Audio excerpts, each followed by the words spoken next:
Aku tantang kakak-kakak, abang-abang semua di sini yang mau menyampaikan aspirasinya, yang mau menyampaikan pendapatnya di tengah kita semua untuk memanaskan ruangan kita pada hari ini.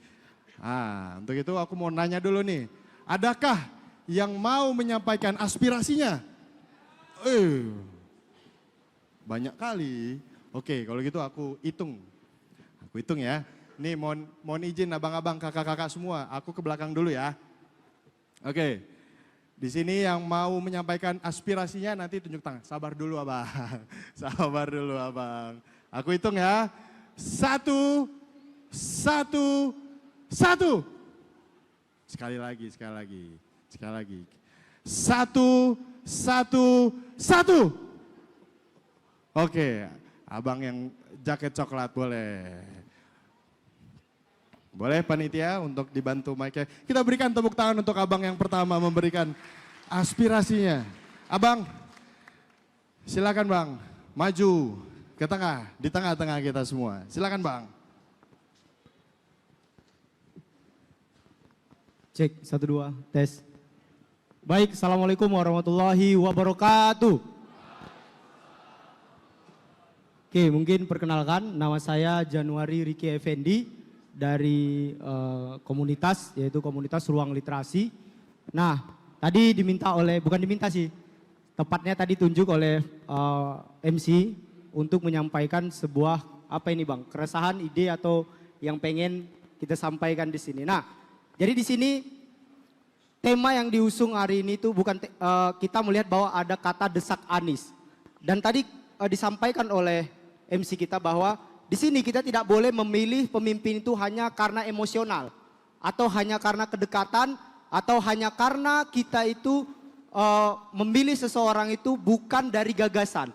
Nah, hari ini sangat unik. Belum ada saya kira seorang calon presiden yang datang hari ini untuk dikulas pikirannya, yang datang hari ini untuk diminta gagasannya di tengah anak muda. Hari ini anak muda hanya dijadikan komoditas politik. Hari ini anak muda hanya dijadikan untuk pemilih sesuai dengan kuantitas angka. Tetapi belum ada sejauh ini calon presiden yang kita lihat itu menempatkan posisi pemuda sebagai orang yang betul-betul berperan. Tidak lebih daripada itu. Nah, hari ini mungkin saya di sini sebagai pribadi atau teman-teman menyampaikan bahwa mari di sini kita untuk menyampaikan kepada Pak Anies agar Bapak jika terpilih maka harus kami sebagai pemuda harus ditempatkan pada posisi yang tepat, ditempatkan kepada posisi gagasan yang besar, bukan hanya ditempatkan kepada posisi komoditas politik tersebut. Dan kita mau juga hentikan praktek-praktek dinasti politik yang ada di tengah-tengah masyarakat.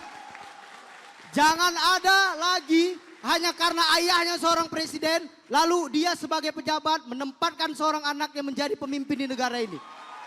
Kita harus menempatkan posisi kita sesuai dengan pikiran, gagasan, ide, dan itu harus termaktub dan terjalankan dengan benar. Berapa banyak hari ini anak-anak yang tidak sekolah di Medan ini atau di Sumatera Utara? Berapa banyak hari ini orang miskin di luar sana yang masih meraup demi rupiah, receh dan lain-lain. Berapa banyak ibu-ibu yang tidak mampu menyekolahkan anak-anaknya. Berapa banyak ayah yang setiap hari mengais becaknya. Bagaimana hari ini Anies untuk menanggulangi itu, permasalahan itu. Maka kita perlu gagasan itu harus hidup, harus menjadi sebuah barometer bagi pemuda dan mahasiswa agar memilih Pak Anies bukan lagi tentang dia itu menjadi calon presiden, tapi lihat gagasannya. Hidup pemuda! Hidup pemuda! Ada mahasiswa di sini? Hidup mahasiswa! Oke, mungkin itu aja bang. Demikian saya sampaikan. Wabillahi taufiq wal hidayah. Assalamualaikum warahmatullahi wabarakatuh. Luar biasa bang, terima kasih banyak. Luar biasa. Tadi kita sama-sama mendengarkan. Ya, kita dengarkan bagaimana aspirasi itu harus didengar oleh calon-calon pemimpin kita. Sepakat ya? Oke, kalau sepakat aku minta tepuk tangannya yang merasa. Boleh. Ya. tepuk tangan di sini yang merasa bahwa pembangunan di Medan belum tepat. Tepuk tangan.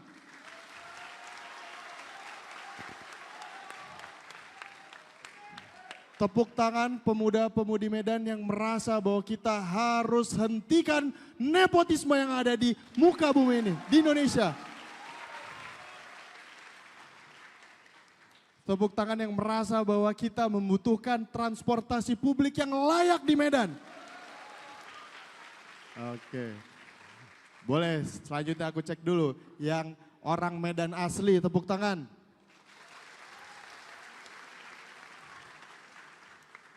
Yang datang dari Karo, tepuk tangan. Ada ya di belakang.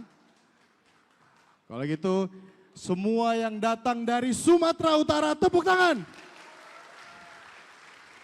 Oke, paten kali. Selanjutnya, kalau tadi kita sudah di bagian sini, aku mau geser dulu Bang. Geser dulu ketua, ke sini ya.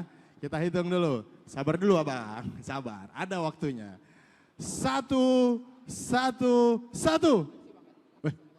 Abang aja, silakan Bang, silakan. Kita berikan tepuk tangan untuk Abang yang berbaju putih ini. Baik, Assalamualaikum warahmatullahi wabarakatuh.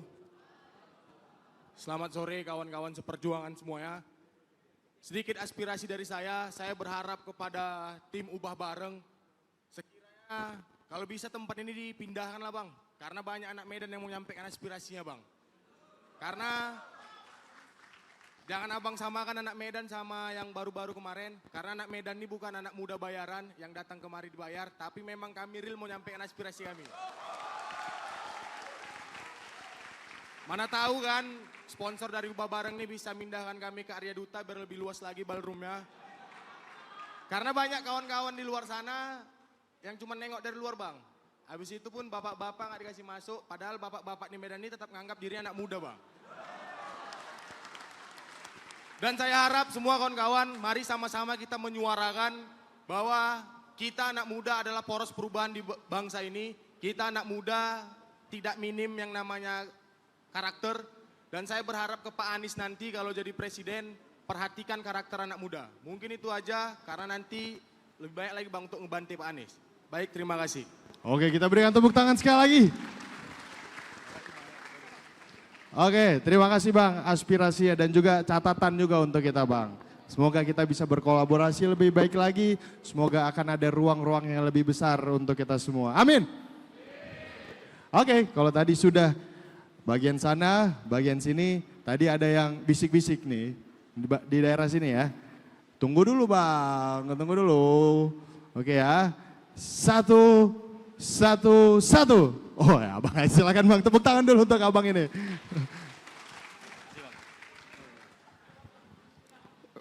Siap, baik. Assalamualaikum warahmatullahi wabarakatuh. Perkenalkan nama saya Rizky. Asli pemuda Medan, bercita-cita jadi superstar tapi belum kesampaian Bang.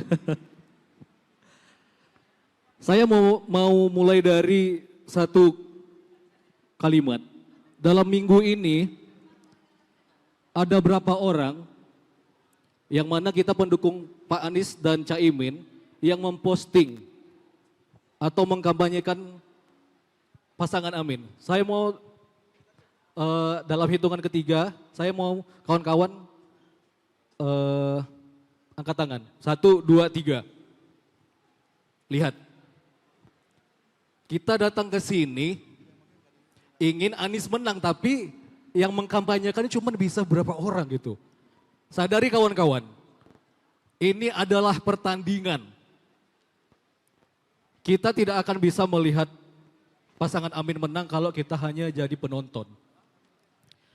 Saya minta kepada kawan-kawan, mulai dari hari ini stop, berhenti, jangan sampai jadi aduh kayak segan, malu sama kawan, posting-posting, enggak. Kalau ingin perubahan kita harus bergerak, harus bergerilya. Setuju apa enggak? Saya sampaikan itu. Ini fenomena ini, saya bilang dalam seminggu hanya beberapa orang yang posting. Ini adalah mungkin pertemuan kedua buat saya untuk Pak Anies. Sebelumnya pertemuan pertama itu saya tahun lalu di Istana Maimun. Harapan saya yang ketiga, pertemuan ketiga nanti saya harap Pak Anies itu udah jadi seorang presiden. Amin ya. Sekali lagi saya ingin mau menyampaikan kepada kawan-kawan, bergerilya dengan kegiatan yang kampanye yang positif, yang aktif, jangan kampungan gitu. Saya minta pergerakannya, setuju ya? Mungkin itu saja. Bang, boleh pantun nggak bang? Boleh. Boleh ya. Soalnya belum tentu kepilih nanti. Saya mau.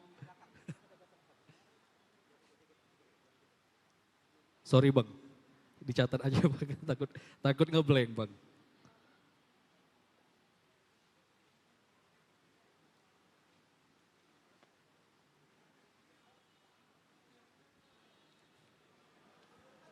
Masih ditungguin bang. Kita berikan tepuk tangan dulu untuk abang yang mau baca pantun nih.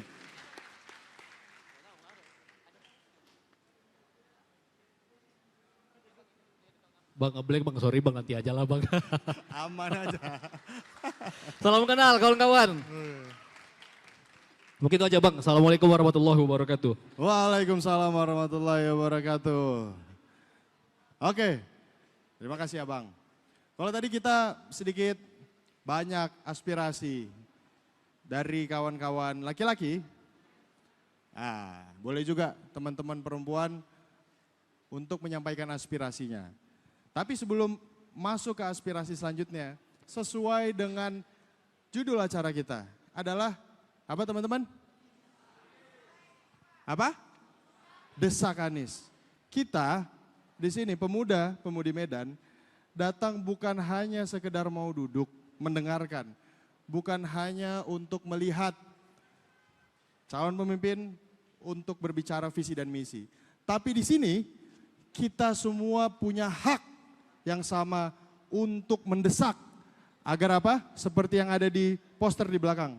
Waktunya desak Anies untuk menyatakan sikap. Dan untuk itu sekali lagi saya mau mengajak kakak-kakak semua, abang-abang semua untuk mendesak, untuk menyampaikan aspirasi mana yang harus diperjuangkan oleh calon pemimpin ke depan. Sekali lagi saya akan mengajak abang-abang kakak-kakak semua untuk menyampaikan pendapat. Dari area sini, kalau bisa perempuan, adakah? Satu. Oke, silakan Kak. Kita berikan tepuk tangan untuk kakak kita yang di belakang. Ini harus pedas ini ya Kak ya. Harus pedas langsung mendesak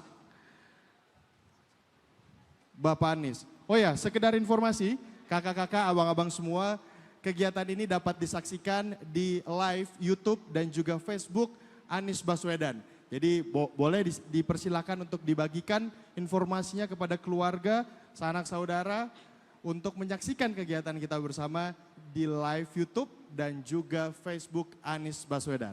Oke, silakan Kak. Bismillahirrahmanirrahim. Desakan yang ingin saya tanyakan nantinya pada Pak Anies Baswedan apabila saya diberikan kesempatan adalah masalah pendidikan. Seperti yang kita tahu, background Pak Anies Baswedan adalah pendidikan.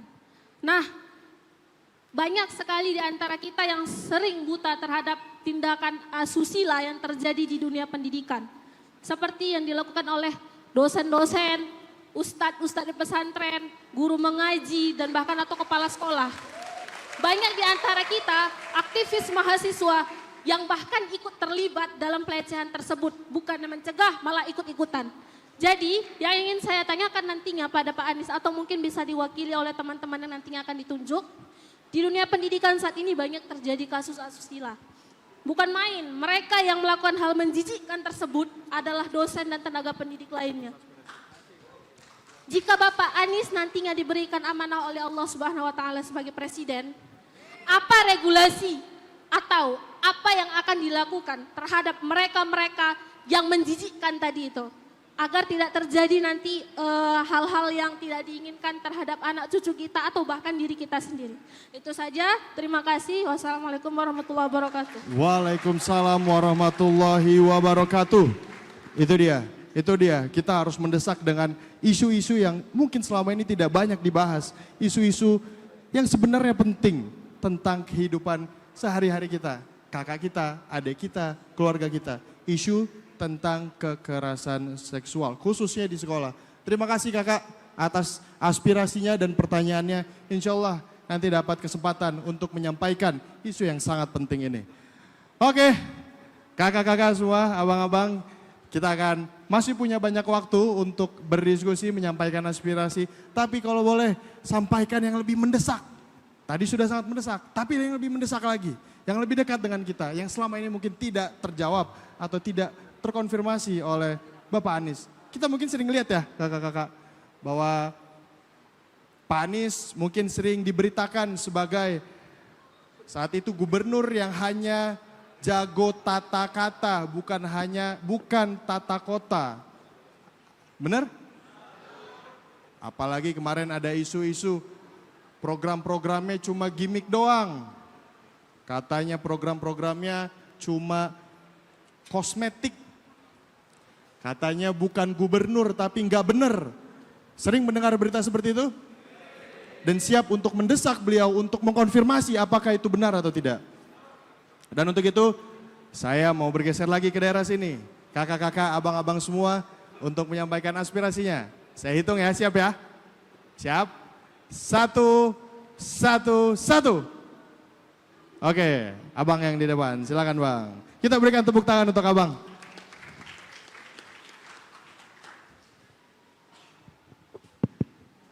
Baik, Assalamualaikum warahmatullahi wabarakatuh. Saya bukan warga Medan, tapi saya dari warga tetangga, Kota Binjai. Jadi pada hari ini teman-teman, siapa orang Binjai? Oke, mantap. Robinson ya, rombongan Binjai Sontoloyo. Oke, jadi teman-teman, hari ini mungkin di antara teman-teman semua yang hadir pada hari ini, itu mungkin ada yang belum menentukan dukungannya kepada 3 paslon ini. Nah teman-teman, hari ini kita didatangi oleh salah satu paslon yang kita ketahui punya rekam jejak yang cukup baik. Ya, saya nggak bilang baik, tapi cukup baik. Dan ingat teman-teman, hari ini tugas kita di sini bukan memuji beliau. Ingat, bukan memuji beliau, bukan sekedar mendukung beliau, tapi juga harus apa? Harus desak, ayo katakan apa visimu untuk bangsa ini? Apa idemu untuk negara ini? Jadi itu yang harus teman-teman ingat. Datang hari ini, cerca habis-habisan ini paslon. Kita orang Medan, kita terkenal di Jakarta sebagai orang yang keras. Keras apa? Keras di perantauan, tapi apa? Apa itu? Nah, seperti itulah. Jadi teman-teman ingatlah bahwa hari ini tugas kita bukan untuk menyanjung beliau hadir di sini. Tapi tanya dengan keras, mau apa kau buat negara ini? Oke, setuju teman-teman? Oke, itu saja. Terima kasih. Assalamualaikum warahmatullahi wabarakatuh. Waalaikumsalam warahmatullahi wabarakatuh. Ingat, ini adalah forum mendesak, jadi siapkan pertanyaan-pertanyaan yang siap mendesak juga. Oke, kalau tadi aspirasi-aspirasi, sekarang saya coba ingin menggali gagasan-gagasan dari kakak-kakak semua, abang-abang semua, kawan-kawan di sini yang ingin disampaikan, khususnya di Kota Medan. Kurang lebih begini, bila nanti mendapat kesempatan menjadi seorang pemimpin nasional atau presiden, gagasan apa yang mau dikembangkan di Medan? Dan saya rasa, aku rasa kakak-kakak di sini punya keresahan yang berbeda-beda. Nah, aku ingin mengajak kakak-kakak di sini untuk menyampaikan hal apa yang harus dilaksanakan atau dibangun di Medan. Adakah yang memiliki gagasan untuk pembangunan di Kota Medan? 1, 1, 1. Oke, kakak yang di belakang perempuan kacamata, kita berikan tepuk tangan untuk kakak.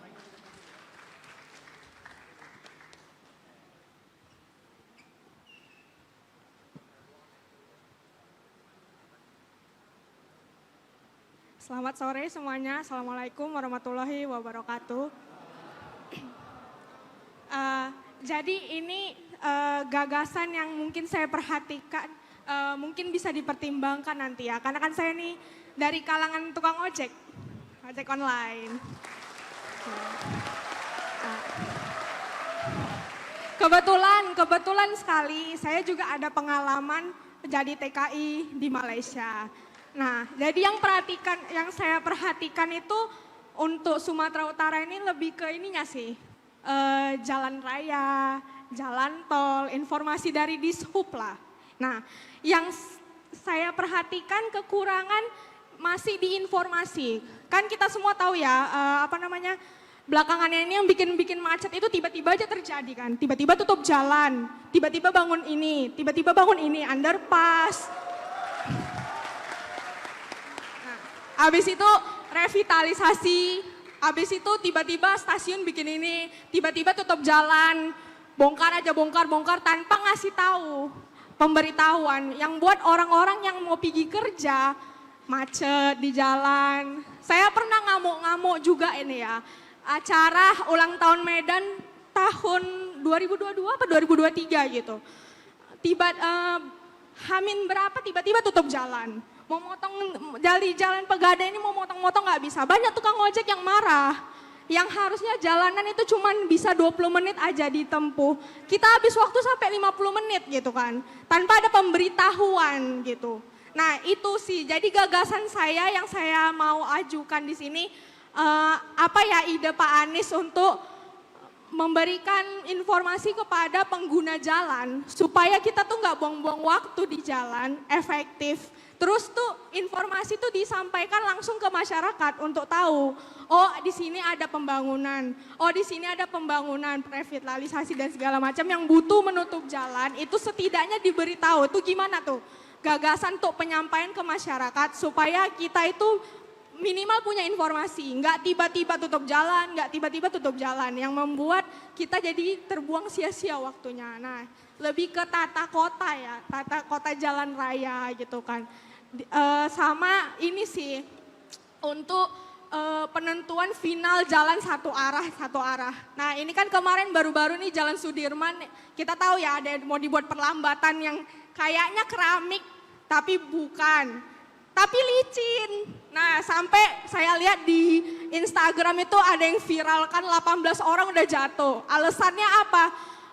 Ya kalau mau dibuat kayak mau viralkan. Tapi jangan buat hoax lah kata dia gitu. Nah tapi nggak minta maaf karena udah makan korban. Katanya itu mau uji coba untuk kalangan di Subsam Polisi. Tapi nggak diberitahukan ke masyarakat sampai kapan uji coba itu. Jadi jalan dibuka gitu aja yang bagian belum selesai ini. Akhirnya kan udah terlanjur masyarakat itu udah ada yang lewat-lewat jadi jatuh. Giliran ada orang yang jatuh nggak minta maaf malah nge-gaslight. Bahasa anak sekarang nge-gaslight. Nah kita nggak butuh pemimpin-pemimpin yang nge-gaslight. Nah saya juga mau bertanya nih apakah Pak Anies nanti jadi presiden ini bakalan nge-gaslight kita juga sebagai masyarakat yang mau ada perubahan lah, kita udah capek, kita semua ini bukan orang bodoh gitu ya kan. Udah kita perhatikan selama 9 tahun ini gitu. Itu sih yang perlu disampaikan untuk gagasan baru. Itu aja mungkin yang mau saya sampaikan. Wassalamualaikum warahmatullahi wabarakatuh. Waalaikumsalam warahmatullahi wabarakatuh. Jangan sampai ada pemimpin-pemimpin yang gaslight katanya. Nanti kita coba tanya Kak. Pak Anies nanti kalau jadi presiden pemimpin yang bikin warganya di-gaslightin atau enggak? Atau pemimpin yang bikin warganya overthinking apa enggak? Gitu ya. Adakah lagi kakak-kakak semua, abang-abang yang punya gagasan untuk Kota Medan? Kita hitung ya. 1, 1, 1. Oke, abang yang di belakang baju putih. Silakan, kita berikan tepuk tangan untuk abang yang mau menyampaikan gagasannya di tengah kita semua.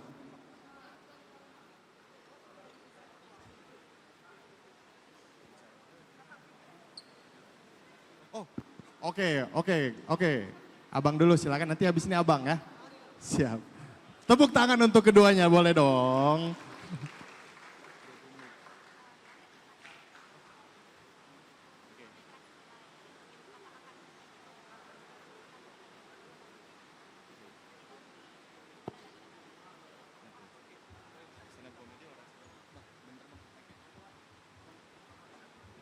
Tes. Terima kasih. Terima kasih, Bang. Kawan-kawanku, perkenalkan, nama saya Kevin. Ya, saya di sini ini, saya setuju sama abang-abang ada yang bilang. Di sini kita itu bukan langsung memilih figur, ya kan? Kita ini di sini untuk mendesak, maka namanya mendesak. Oke, saya asli Medan, saya gede 15 tahun di Medan, tapi aku yakin kita punya keresahan yang sama. Kenapa? Apa? Azan.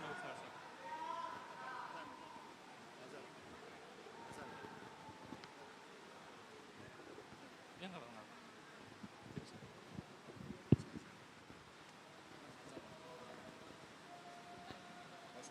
Oke, kita break sejenak, kakak-kakak, abang-abang, untuk mendengarkan azan bersama.